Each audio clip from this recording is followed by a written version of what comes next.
नमस्कार साथियों, एक बार पुनः आप सभी का दर्पण सिविल सर्विसेज के इस डिजिटल प्लेटफॉर्म पर स्वागत है। जैसा कि आपको पहले से पता है कि ये इंडियन इकोनॉमी की लेक्चर क्लासेस चल रही हैं, लेक्चर सीरीज चल रही है, जिसमें अभी तक हमने जो पढ़ा है वह आपका जो कर व्यवस्था होती है, कर व्यवस्था में आपका प्रत्यक्ष कर क्या होता है, अप्रत्यक्ष कर क्या होता है और दो प्रत्यक्ष कर और अप्रत्यक्ष कर में क्या अंतर होता है, यहाँ तक का पोर्शन हमने देखा हुआ है।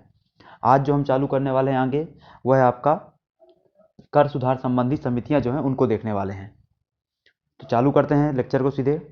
कर सुधार संबंधी समितियों में यह आपसे सामान्य प्रश्न पूछा जा सकता है कि भारत में अब तक हुए कर सुधारों के बारे में चर्चा कीजिए। ठीक है, भारत में अब तक हुए कर सुधारों की चर्चा कीजिए, ये प्रश्न पूछा जा सकता है। या फिर ये पूछा जा सकता है कि भारत में कर सुधार को लेकर के कौन कौन सी समितियां गठित की गई हैं। या फिर आपको प्री में प्रश्न आ सकता है कि ये जो समिति का नाम दे दिया गया और पूछ लिया गया कि इस समिति का संबंध किस चीज़ से है। तो आपको दोनों जगह के लिए इसको क्या करना है, याद कर लेना है। ठीक है, तो सबसे पहले चालू करते हैं कर सुधार समितियों। सबसे पहला आता है आपका चलैया समिति। तो देखो, चलैया समिति के बारे में देख लो। इन्हें क्या बताया था कि 1991 में सरकार ने चलैया समिति का गठन किया था। 1993 में इन्हें अपनी क्या की थी, रिपोर्ट सबमिट की थी। 91 में किया गया, 91 में क्या हुआ था, समिति का गठन हुआ था। और 93 में 93 में इन्हें क्या किया था, अपनी रिपोर्ट को सबमिट किया था।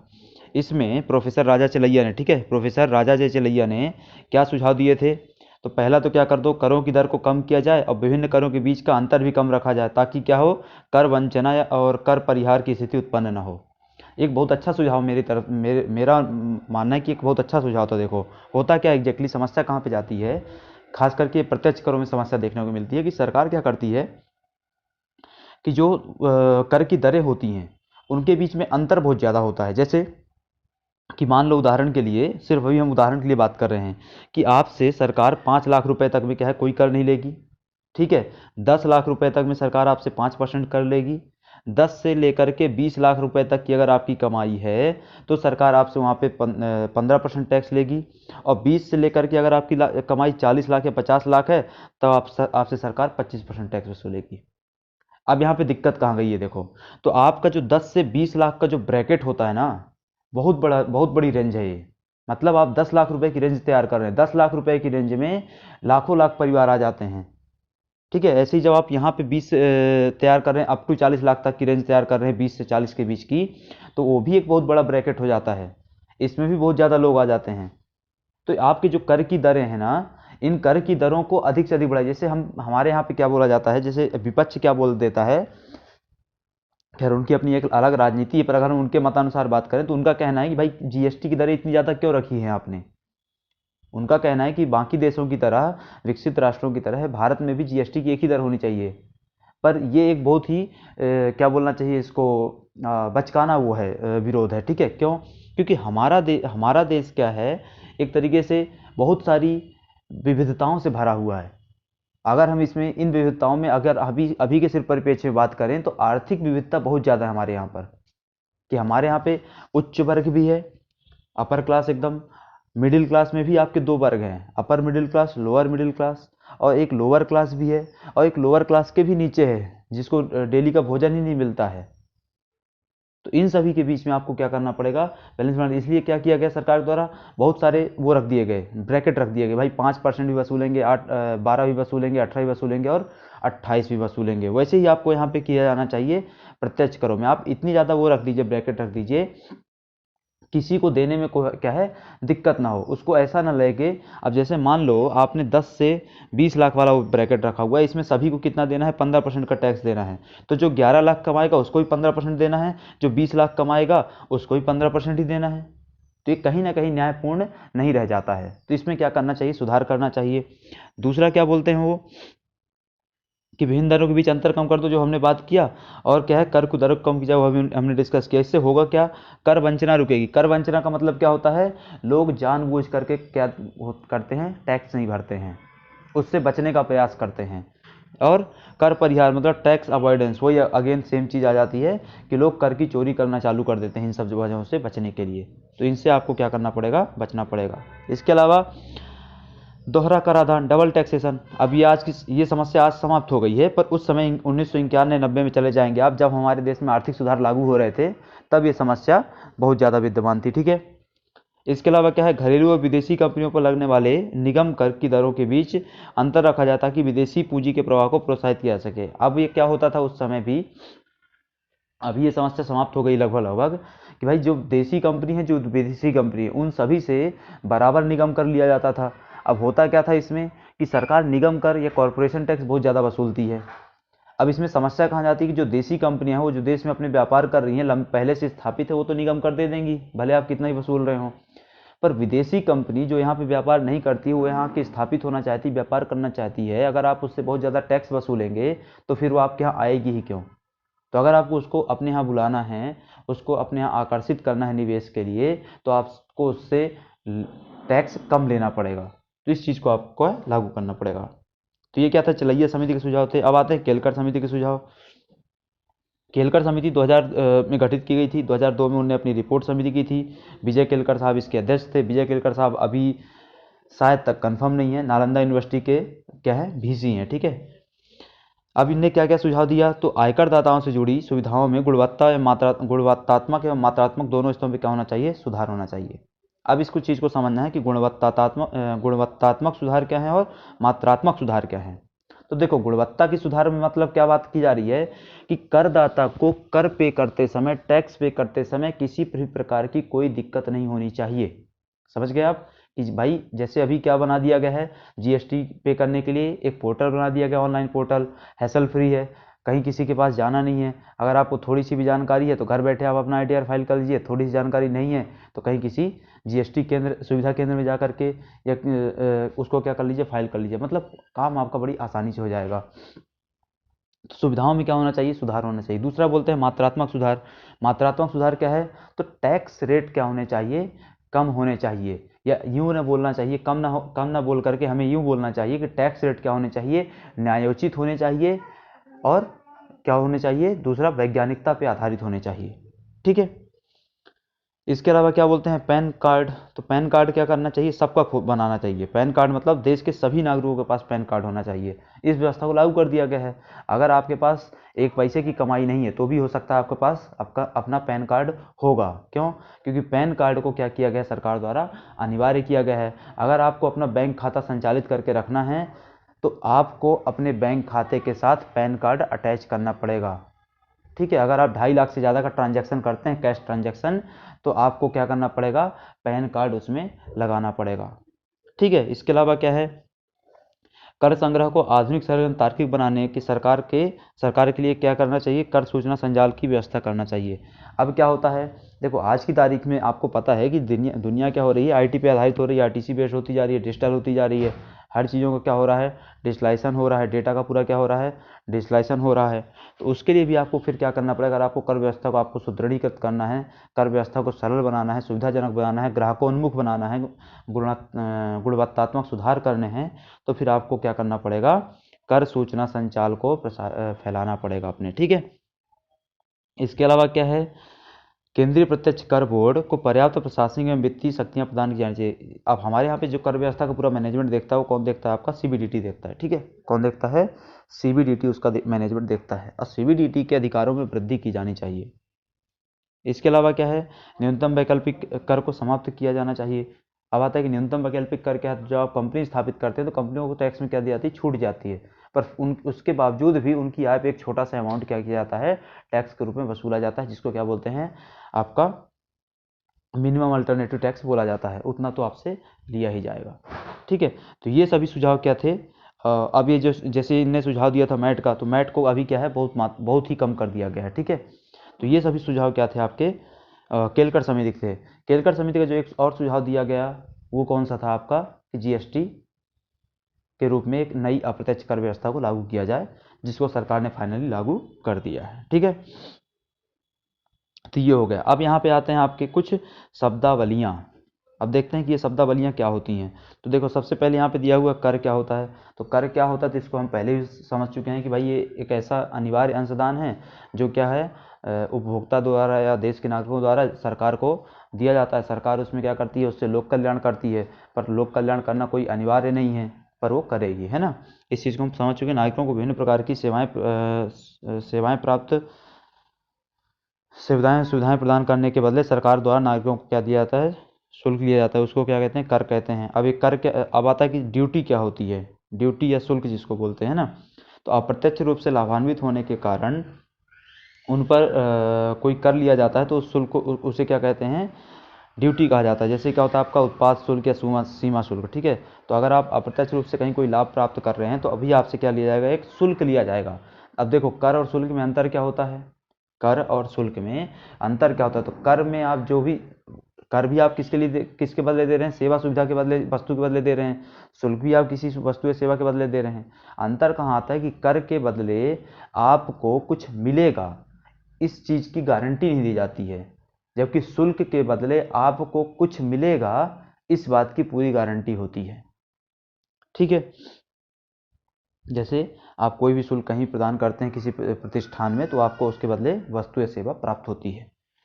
फिर आता है किराया क्या होता है फी। तो जब आप सीधी सी बात है, जब किसी सेवा या वस्तु के बदले आप कोई शुल्क प्रदान करते हैं तो हम उसको सामान्य भाषा में क्या बोल देते हैं, किराया या फी बोल देते हैं। ठीक है। फिर आता है करापात और कराघात क्या होता है। करापात क्या होता है, इस चीज़ को हम पहले ही समझ चुके हैं। कराघात क्या होता है, इसको भी हम पहले समझ चुके हैं जब हमने प्रत्यक्ष कर के बारे में पढ़ा था। एक बार और देख लेते हैं क्या होता है ये। तो वह बिंदु जहाँ पर कर लगता हुआ दिखाई पड़ता है उसे क्या कहते हैं, करापात कहते हैं। वह बिंदु जहाँ पर कर लगता हुआ दिखाई देता है वो करापात है। और कराघात क्या है, किसी कर के लगाए जाने के पश्चात इसका भुगतान वास्तव में इसको द्वारा किया था। मतलब सीधी बात है, जैसे हमने अप्रत्यक्ष कर के केस में डिस्कस किया था कि अप्रत्यक्ष कर मतलब कि जीएसटी अल्टीमेटली पे कौन करता है, ग्राहक पे करता है। ग्राहक पे करता है मतलब उपभोक्ता पे करता है। रेस्टोरेंट में आप जाके खाना खाएंगे तो आप पे कर रहे हैं जीएसटी, तो आप पे क्या हो गया, कराघात हो गया। आप पे या उपभोक्ता पे क्या हो गया, कराघात हो गया। जबकि करापात किस पे हुआ, तो उस रेस्टोरेंट ऑनर पे हुआ या जो भी कोई व्यापारी वगैरह है उस पे हुआ। तो मतलब प्रभाव हम पर पड़ रहा है पर पे कौन कर रहा है, पे करता हुआ कौन दिखाई दे रहा है, आपका जो सेवा प्रदाता है, वस्तु विक्रेता है। ठीक है। फिर आता है आयकर। नाम से ही पता चल रहा होगा जो कर आय पे वसूला जाएगा वो क्या है, आपका आयकर है। तो किसी व्यक्ति की विशेष शुद्ध आय पर लगने वाला कर। विशेष शुद्ध आय क्या होती है यहाँ पर, इस चीज़ को समझना है। तो आपके क्या है, नुकसान हानि को काटने के बाद जो आय बचेगी वो आपका क्या है, शुद्ध आय कहलाती है। ठीक है। आयकर स्रोतों से के अंतर्गत वेतन, व्यापार, व्यवसाय, इन सब से प्राप्त आय, संपत्ति आय, ब्याज प्राप्तियाँ, लाभांश, क्या क्या शामिल किया जाता है आयकर स्रोतों में, देख लो। आप वेतन प्राप्त हो रहा होगा, सैलरी मिल रही होगी, कहीं व्यापार कर रहे होंगे, व्यवसाय कर रहे होंगे तो उससे कुछ आय मिल रही होगी। संपत्ति आय क्या है, आपकी प्रॉपर्टी है, आप उसको किराए पे दे के रखे हुए हैं। आपकी प्रॉपर्टी है, आप उसको किराए पे दे के रखे हुए हैं तो उससे कुछ किराया प्राप्त हो रहा होगा। ब्याज प्राप्तियाँ, आप किसी को लोन दे के रखें तो उस पर ब्याज मिल रही होगी। या फिर आपको कहीं किसी क्या कर रहे हैं, लाभांश लेके रखे हुए हैं, शेयर लेके रखे हुए हैं आप मार्केट से, तो वो भी आपके आय में कंसीडर किया जाएगा। और इन सब पे क्या किया जाएगा, टैक्स वसूला जाएगा, आयकर वसूला जाएगा। सीबीडीटी इस व्यवस्था क्या करता है, पूरा मैनेज करता है। फिर आता है निगम कर क्या होता है। तो निगम कर क्या होता है, तो एक वित्तीय वर्ष में किसी कंपनी अथवा निगम द्वारा अपने व्यापार में प्राप्त की गई शुद्ध वार्षिक आय को क्या कहा जाता है, उस शुद्ध वार्षिक आय पे लगने वाले कर को क्या कहते हैं, हम निगम कर कहते हैं। इसी को क्या कहा जाता है, कॉरपोरेशन टैक्स कहा जाता है। मतलब सिंपल सा अगर सामान्य भाषा में बात करें तो कंपनियों द्वारा जो टैक्स दिया जाता है वो क्या कहलाता है, आपका निगम कर। ठीक है। और निगम कर क्या होता है, देश में व्यापार करने वाली घरेलू और विदेशी सभी कंपनियों से क्या किया जाता है, वसूला जाता है। ठीक है। अगला आता है आपका सर्विस टैक्स, सेवा कर। तो सीधी बात है, सेवाओं के बदले जो आपको कर वसूला जाएगा। तो विभिन्न सेवाओं को करने के बदले लिया जाने वाला कर सेवा कर कहलाता है। इसकी जो अनुशंसा की गई थी 1991 में पहली बार चलैया समिति द्वारा की गई थी।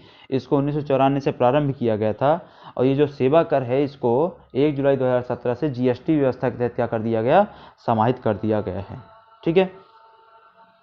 अगला है आपका सीमा शुल्क, कस्टम ड्यूटी।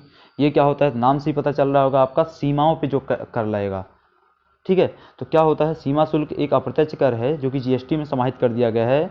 यह निर्यात की जाने वाली वस्तुओं एवं आयात की जाने वाली वस्तुओं दोनों पर लगता है। अगर हम हमारे देश से कोई वस्तु निर्यात कर रहे हैं किसी अन्य देश में तो उस पर जो टैक्स लगेगा वहाँ पर, तो उसको क्या बोलेंगे, निर्यात कर बोलेंगे। ठीक है। वो किसके तहत आता है, आपका सीमा शुल्क के तहत दिया जाता है। और दूसरा होता है आपका कि अगर कोई विदेशी देश से कोई वस्तु हमारे देश में आ रही है तो उस पर जो हम टैक्स लगाएंगे उसको क्या बोलेंगे, आयात कर बोलेंगे, इंपोर्ट ड्यूटी बोलेंगे, आयात शुल्क बोलेंगे। वो भी आपका क्या होता है, सीमा शुल्क का भाग होता है। तो सीमा शुल्क के 2 भाग होते हैं, आयात कर और निर्यात कर। ठीक है। निर्यातित वस्तुओं पे निर्यात शुल्क लगेगी, आयातित वस्तुओं पे आयात शुल्क लगेगा। तो अगर क्या होता है, मान लो जैसे कि हमें किसी वस्तु को क्या करना है, कोई विदेशी वस्तु है जो हम इंपोर्ट करते हैं, हमें लगता है कि अब हमको इसको इंपोर्ट नहीं करना चाहिए। क्यों? क्योंकि हमारे देश में वस्तु उसका अल्टरनेट उपलब्ध हो गया है, या फिर क्या हो गया है कि जिस देश से वस्तु आ रही है वो देश हमारा क्या बन गया, दुश्मन बन गया है। तो हमको उस चीज़ का इंपोर्ट बंद करना है, तो हम क्या कर देंगे, उस आयातित वस्तु पर क्या कर दिया जाएगा, टैक्स बढ़ा दिया जाएगा, शुल्क बढ़ा दिया जाएगा, इंपोर्ट टैक्स बढ़ा दिया जाएगा, आयात शुल्क बढ़ा दिया जाएगा। जैसे क्या हुआ कि गलवान घाटी की घटना हुई, गलवान घाटी की घटना के पश्चात क्या हुआ, हमारे यहाँ पर कुछ चीज़ों का जो इंपोर्ट था चाइना से रोकना चाहा सरकार ने, तो उसके लिए उनने सिंपल से क्या किया, उन संबंधित चीज़ों पर उनने इंपोर्ट ड्यूटी, आयात शुल्क बढ़ा दिया। इससे क्या हुआ, वो वस्तुएं हमारे देश के बाज़ार में महंगी हो गई। ठीक है, और अगर किसी सरकार को क्या करना है, किसी वस्तु का निर्यात बढ़ाना है हमारे यहाँ से, तो क्या कर देगी सरकार, उस संबंधित वस्तु पर निर्यात शुल्क क्या कर देगी, घटा देगी। उससे क्या होगा, मार्केट वस्तु क्या हो जाएगी, हमारे यहाँ से जब जा रही होगी तब वो थोड़ी सस्ती रहेगी, तो फिर वो क्या है, जब अल्टीमेटली मार्केट में पहुँचेगी, विदेशी मार्केट में पहुँचेगी, तो सस्ती ही बनी रहेगी। बस उसमें कितनी महंगाई आएगी, तो उतनी महंगाई आएगी जितना उस संबंधित देश द्वारा इंपोर्ट ड्यूटी लगाई जाएगी, बस, है ना।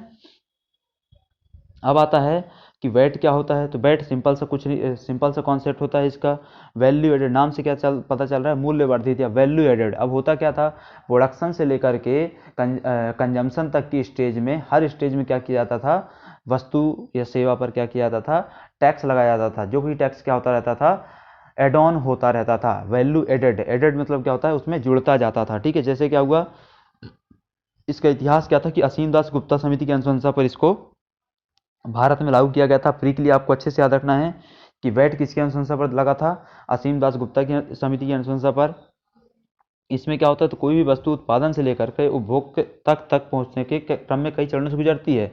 वही है कि प्रोडक्शन से लेकर कंजम्पशन तक कई चरणों में गुजरेगी, और हर चरण में क्या किया जाएगा, आपका यहाँ पर टैक्स लगाया जाएगा। वो टैक्स क्या होता चला जाता है, आपका जुड़ता चला जाता है, और इसी को क्या बोल दिया जाता है, आपका वैल्यू एडेड टैक्स बोला जाता है। और इस व्यवस्था को भी 1 जुलाई 2017 से क्या कर दिया गया है, समाप्त कर दिया गया है। ठीक है,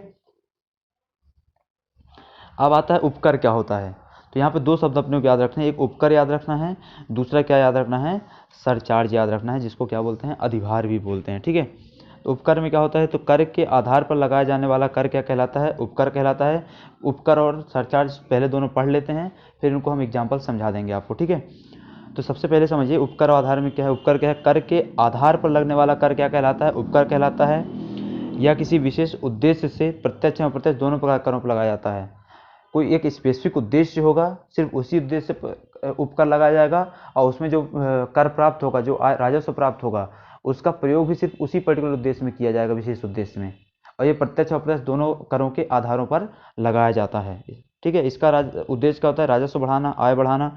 इसे केंद्र और राज्य सरकारों के मध्य क्या किया जाता है, विभाजित नहीं किया जाता है। ठीक है, इसमें क्या होता है, कृषि कल्याण सेस हो गया, स्वच्छ पर्यावरण सेस हो गया, महिला सुरक्षा सेस हो गया, महिला शक्तिकरण सेस हो गया। इस टाइप से ये सेस लगाए जाते हैं। ठीक है, किस पे, कर के आधार पर, प्रत्यक्ष कर अप्रत्यक्ष कर दोनों के आधारों पर। ठीक है, इसको उदाहरण समझेंगे। पहले समझ लेते हैं अधिभार, क्योंकि ये दोनों एक दूसरे से रिलेटेड चीज़ें हैं। सरचार्ज या अधिभार क्या है, तो ये क्या है, कर की दर पर लगाया गया अतिरिक्त कर क्या कहलाता है, आपका अधिभार कहलाता है। इसके लिए किसी विशेष उद्देश्य की आवश्यकता नहीं, जैसे वहाँ पे उद्देश्य की आवश्यकता थी, यहाँ पे किसी उद्देश्य की आवश्यकता नहीं होती है। एवं वर्तमान में यह सिर्फ प्रत्यक्ष कर की दर पर लगाया जाता है, जबकि वो प्रत्यक्ष और अप्रत्यक्ष दोनों में लगता है। शेष आपका प्रत्यक्ष अप्रत्यक्ष दोनों में लगेगा, और विशेष उद्देश्य की आवश्यकता होगी, इसके कोई विशेष उद्देश्य की आवश्यकता नहीं है, और सिर्फ प्रत्यक्ष में रहेगा। और इसका भी केंद्र और राज्य सरकारों के मध्य क्या हो जाता है, विभाजन नहीं होता। मतलब केंद्र ही लगाती है, केंद्र ही कलेक्शन करती, केंद्र ही अपने पास रख लेती है।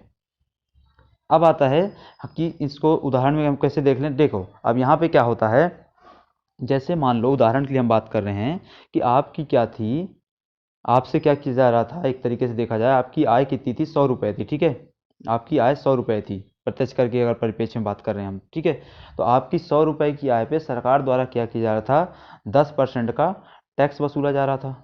क्या किया जा रहा था, 10% का टैक्स वसूला जाता था। अभी जो 10% का टैक्स है 100 रुपये पर, तो वो कितना बन जाएगा, आपका 10 रुपये बन जाएगा। कितना बन जाएगा, 10 रुपये बन जाएगा। यहाँ तक समझ में आया होगा। इस कहानी को अब यहाँ पे कांस्टेंट रखना है। ठीक है, अब आता है वहाँ पे प्रश्न दिया हुआ था कि उपकर में क्या बोल दिया उन्हें कि कर के आधार पर लगेगा, जबकि अधिभार में क्या बोला, कर की दर पर लगेगा। ठीक है, अब मान लो सरकार क्या बोलती है, सरकार बोलती है कि कृषि कल्याण सेस वसूला जाएगा 1 रुपया। क्या बोल दिया सरकार ने कि कृषि कल्याण सेस वसूला जाएगा 1%, 1 रुपया नहीं है ना, 1% वसूला जाएगा कृषि कल्याण सेस। अब जब उनने बोल दिया कि 1% हम क्या वसूलेंगे, कृषि कल्याण सेस वसूलेंगे, उपकर वसूलेंगे, तो इसका मतलब है कि वो 1% किसका होगा, जो आपका कर का आधार है उसका होगा। तो यहाँ पे जो कर का आधार है वो ये है कि आपसे टैक्स सरकार ने कितना वसूला था उस पे, तो 10% का 1%, 10% का 1% जो भी होगा उसको आप 10 रुपये में क्या कर देंगे, ऐड करके सरकार को टैक्स पे कर देंगे। समझ गए, 10 रुपये का 1% आप क्या करेंगे उसमें से और ऐड कर देंगे, 10 रुपये का 1% और ऐड करके, और उसको क्या कर देंगे, सरकार को पे कर देंगे। पर अगर सरकार ने बोल दिया कि वो सरकार, वही सरकार आपसे क्या करेगी, सरचार्ज वसूलेगी 1%, सरचार्ज वसूलेगी 1%, तो फिर यहाँ पे कहानी बदल जाएगी। क्यों, क्योंकि सरचार्ज में हमने पढ़ा हुआ है, अधिभार में हमने पढ़ा हुआ है कि ये कर की दर पर लगता है। तो कर की दर आपकी कितनी थी, 10% थी, इस पे 1% और जोड़ दो तो कितना हो जाएगा, 11%। अब आपको 11% देना पड़ेगा 100 रुपया का। तो 100 रुपये का 11% क्या हो जाएगा, 11 रुपया हो जाएगा। जबकि अगर आपने 1% सेस लगाया गया होता तो आपका क्या होता, ये मात्र 10 रुपया और 10-20 पैसे के आसपास जाता, 10 रुपये 10-20 पैसे के आसपास जाता। ठीक है, तो सीधी सी बात है, क्या हो गया आपका ये उपकर, क्या हो गया, कर के आधार पर लगा, मतलब जो आपसे टोटल टैक्स वसूला जा रहा था रुपए के रूप में, उसमें उतना परसेंट और जोड़ दीजिए जितना सरकार ने बोला उपकर के लिए। जबकि सरचार्ज में क्या होगा, आपको परसेंटेज को कर की दर पर ही जोड़ना पड़ेगा। ठीक है, अब आता है अगला, लॉफर वक्र क्या होता है। लॉफर वक्र में क्या होता है, तो 1974 में आर्थर लॉफर ने इसको दिया था। उनने क्या बोल दिया कि कर की दर और राजस्व के बीच में संबंध बता दिया। इस चीज़ को हम पहले भी डिस्कस कर चुके हैं शायद तक, जब हम अच्छी कर प्रणाली के बारे में पढ़ रहे थे कि देखो होता क्या है एग्जैक्टली, कि अगर आप कर की दरों को एक इष्टतम स्तर तक बढ़ाते हैं, इष्टतम स्तर का मतलब क्या होता है, एक न्यायपूर्ण, न्यायोचित, वैज्ञानिक स्तर तक बढ़ाते हैं, तो उससे क्या होता है, सरकार के राजस्व में वृद्धि होती है। उससे क्या होता है, सरकार के राजस्व में वृद्धि होती है। अब देखो हमने प्रगतिशील कर प्रणाली बढ़ी हुई है कि प्रगतिशील कर प्रणाली में क्या होता है कि जैसे जैसे आपकी आय बढ़ेगी वैसे वैसे कर की दर में वृद्धि होती जाती है। पर ये एक बहुत बड़ी समस्या है कि अगर आप जैसे जैसे हमारी आय बढ़ेगी वैसे वैसे कर बढ़ाते जाएंगे, इसका मतलब क्या है कि करों का बोझ निरंतर निरंतर क्या होता जा रहा है, बढ़ता जा रहा है। तो इस समस्या को क्या करना, इस समस्या से, इस एक समस्या से क्या होने वाला है, आगे सरकार के राजस्व में कमी होने वाली है। इसी चीज़ को किन्ने बताया, लाफर महोदय ने बताया कि इनने क्या बोल दिया कि जैसे इस ग्राफ में बताया हुआ है कि जैसे यहाँ पे क्या दिया हुआ है, टैक्स रेवेन्यू, यहाँ पे क्या दिया हुआ है, टैक्स रेट। अब इनने क्या बोल दिया कि भाई कर की दर बढ़ाओगे तो राजस्व बढ़ेगा, भाई ज़्यादा टैक्स लगाओगे तो ज़्यादा आय प्राप्त होगी सरकार को, सिंपल सा कॉन्सेप्ट है। पर इनने क्या बोल दिया कि अगर कर की दर एक स्तर से ज़्यादा हो जाएगी तो उसके बाद उसमें क्या आ जाएगी, राजस्व में कमी आ जाएगी। ठीक है, जैसे क्या हुआ भाई, यहाँ पे क्या हुआ, इन्हें ग्राफ में बताया कि अगर यहाँ से यहाँ तक आप बढ़ाएंगे तो भाई सीधी सी बात है, यहाँ तक तो राजस्व में वृद्धि होगी, पर इसके बाद और बढ़ाते चले जाएंगे अगर आप कर की दर में, तो फिर क्या होगा, गिरावट दर्ज की जाएगी राजस्व में। फिर आप कितना भी कर बढ़ाते रहिए, राजस्व आपका नहीं बढ़ेगा। अब प्रश्न ये उठता है कि लाफर द्वारा जो ये बात कही गई, बिल्कुल सही बात कही गई, तो ऐसा होता क्यों है, ऐसा ये प्रश्न उठता है। तो देखो सीधी सी बात है कि जब कर की दर निरंतर बढ़ती रहेगी, आपकी आय बढ़ी, सरकार ने कर बढ़ा दिया, आपकी आय और बढ़ी, सरकार ने और कर बढ़ा दिया, इससे हुआ क्या, आप फ्रस्ट्रेट हो जाएंगे। आपको लगेगा सरकार आपकी जेब में क्या कर रही है, डकैती डाल रही है, चोरी कर रही है सरकार आपकी जेब से।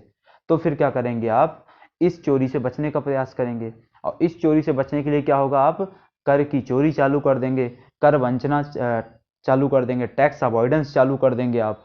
ठीक है, मतलब सरकार को आप अपनी एक शुद्ध आय, जो असली आय है वो शो करना बंद कर देंगे। असली आय सरकार को आप बताएंगे नहीं, सरकार को असली आय नहीं बताएंगे तो सरकार टैक्स सही तरीके से नहीं लगा पाएगी आप पे। तो हुआ क्या, अल्टीमेटली सरकार की आय में कमी हो गई। क्यों, क्योंकि जनता ने अत्यधिक कर की दरों से परेशान होकर के सरकार से अपनी आय छुपाना चालू कर दिया या कर की चोरी करना चालू कर दिया। सिंपल सा कॉन्सेप्ट। ठीक है, तो ये बात किसने कही थी? आपके आर्थर लॉफर ने कही थी।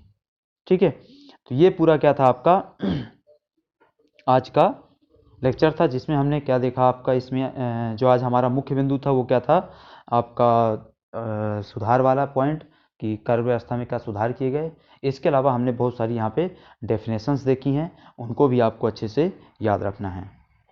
तब आज की इस वीडियो में इतना ही, मिलते हैं आपसे अगले वीडियो में, तब तक के लिए आप सभी का धन्यवाद।